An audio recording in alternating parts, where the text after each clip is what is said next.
Udah mau akhir Februari, ternyata serbuan HP-HP murah belum juga berakhir. Ada lagi aja yang baru ya. Ini dia.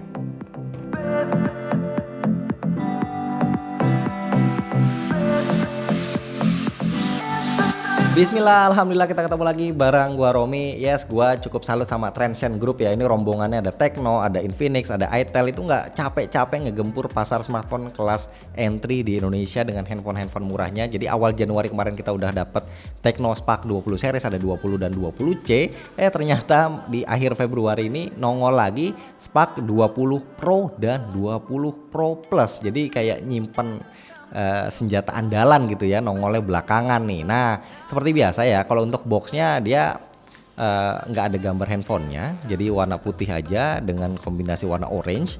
Di sini ada tulisannya tuh 20 Pro, ada logo NFC-nya. Terus ini sudah diproduksi di Indonesia ya, di Cikarang. Ih, mantap. Oke, kita langsung buka aja dah ya. Nih handphonenya langsung tuh seperti biasa juga nih dijembreng. Speknya nih kalian bisa lihat sendiri ya. Terus untuk paket penjualannya nih ada keterangan garansinya ya, 12+1. Terus ada quick guide-nya ini. Kemudian ada ini kartu petunjuk garansinya ya, lokasinya. Terus ada casing ya, ini casingnya transparan seperti biasa aja lah, ini jelly case. Oke, agak ada tiban nih, agak penyok dikit ya. Terus ada kabel data warna putih A2C, kemudian ada SIM ejectornya, dan terakhir ada charger dengan daya maksimalnya di 33 watt. Untuk handphonenya nih bisa dilihat langsung ya, kameranya gede resolusinya, terus chipsetnya pakai chipset andalan, terus speakernya udah stereo, dan juga layarnya dia refresh rate-nya naik dibanding versi 20 biasa ya. Oke, nih kita coba buka ini warnanya. Wah, warna-warna bunglon ya. Ini masih pakai tren seperti inilah ya. Terus juga desainnya ini sebenarnya familiar banget ya. Jadi gua udah sering banget melihat desain yang seperti ini dengan bump kamera yang cukup menonjol, dan juga untuk frame kameranya dia persegi tapi cukup gede ya, dia makan lebih dari setengah backdoor bagian belakang handphonenya. Untuk frame-nya tuh juga sama ya. Oh ya, belakang ini dari polikarbonat. Terus untuk frame-nya juga sama dari polikarbonat yang dikasih chrome warna, jadi terlihatnya mengkilat dan dia sudah flat ya. Oke, di bagian atas ini ada grill speaker. Di sebelah kanan ada tombol power.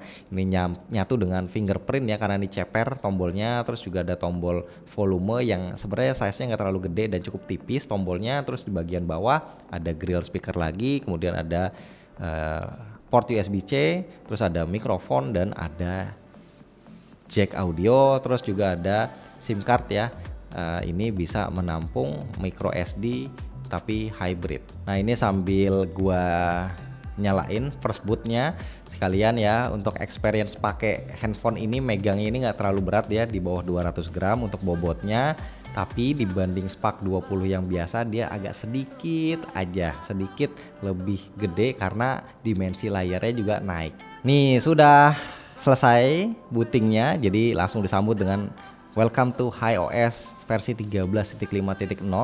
Dan ini masih based on Android 13 ya, jadi belum Android 14. Tampilannya seperti ini, ikonnya udah ciri khas banget ya. Terus app drawernya tuh dengan icon yang kotak tapi nggak lancip sudut-sudutnya. Nah, ini udah benar-benar familiar ya. Oke, nih kita udah ada di setting, kita cek. Jadi security update-nya ada di bulan November 2023. Refresh rate-nya nih yang paling penting, karena kalau pakai 60 Hz itu nggak enak banget. Nah, kalau yang ini bawaannya sudah terpilih auto switch refresh rate. Kita ubah aja ya, bisa 60, 90 atau 120 Hz. Nah, ini juga salah satu peningkatan dibanding Spark 20. Kalau yang Spark 20 itu kan dia cuma 90 Hz. Ini bisa 120 Hz.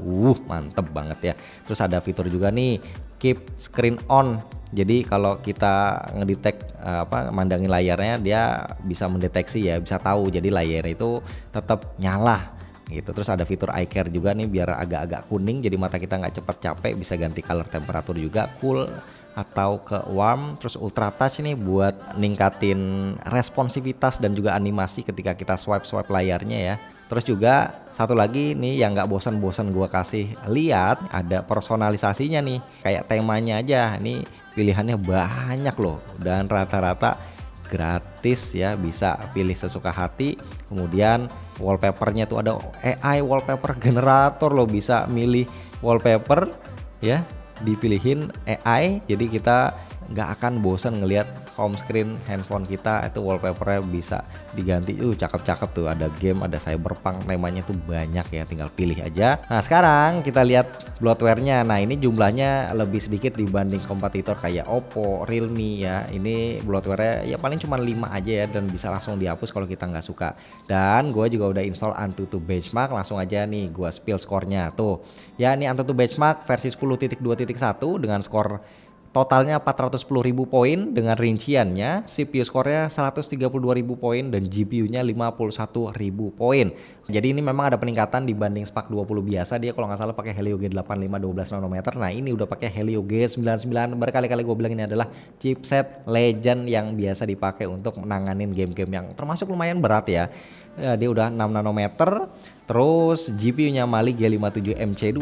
Kemudian RAM-nya nih, ini yang aduh ya, gua cukup salut ya. RAM-nya 12 GB bos, LPDDR4X ya. Terus untuk storage-nya dikasih 256 GB UFS 2.2. Untuk baterainya dia 5000 mAh dan fast chargingnya naik dari sebelumnya 18 watt di Spark 20 sekarang 33 watt, lumayan. Nah terus kalau kita lihat nih layar, nah tadi kan di awal gue bilang ada peningkatan dimensi. Yes, dari 6,6 inci di Spark 20 yang ini adalah 6,78, jadi kurang lebih 6,8 inci ya. Memang untuk bezelnya masih sama, bagian bawahnya ini tebal sendiri, tapi ya nggak terlalu parah-parah amat, masih ya oke lah gitu. Terus untuk kamera depannya dia udah kekinian, modelnya punch hole yang sedang-sedang aja, nggak kecil-kecil, nggak terlalu kecil banget, juga nggak terlalu kebesaran. Nah terus dia selain ningkat dimensinya juga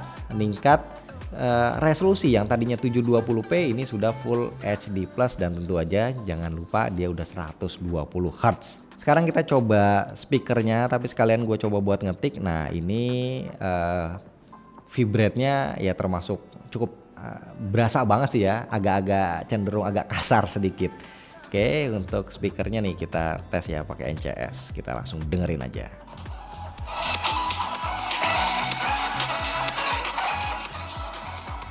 Ya, untuk speakernya ini udah stereo confirm, jadi atas dan bawah grillnya.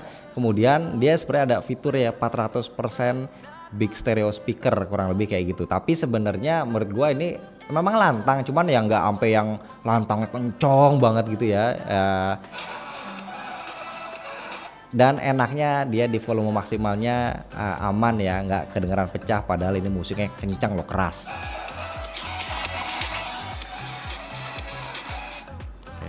Terakhir ya seperti biasa ya, kita lihat kameranya. Nah ini pakai setup seolah-olah ya kamuflase triple kamera, padahal ini sebenarnya cuma 2 kamera, yang mana ada lensa, ini harusnya lensa utama ya, dia naik di Spark 20 50 megapiksel, ini 108 megapiksel. Kemudian untuk lensa kedua, kalau gua lihat di GSM Arena sih tulisannya dibilangnya auxiliary kamera.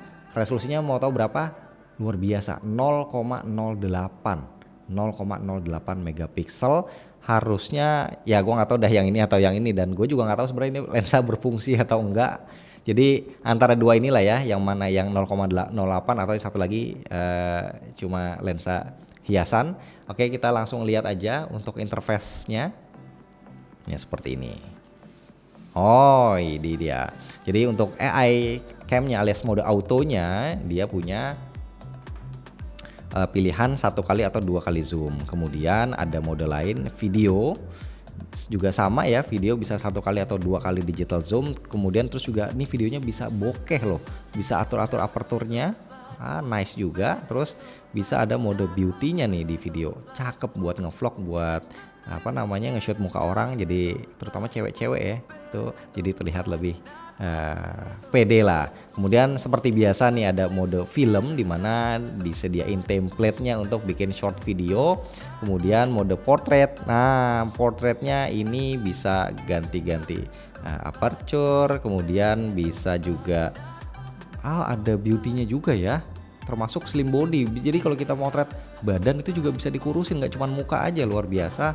Terus ada mode super night. Nah, super night ini kayak night mode lah ya, bisa juga 1 kali dan 2 kali digital zoom. Kemudian di mode more-nya ada short video, ada slow mo, ada time lapse, sky shot, ada pro, panorama, super makro, terus ada dokumen, dual video, dan ada AR shot. Kita coba shutter lag-nya yang nggak terlalu cepat ya.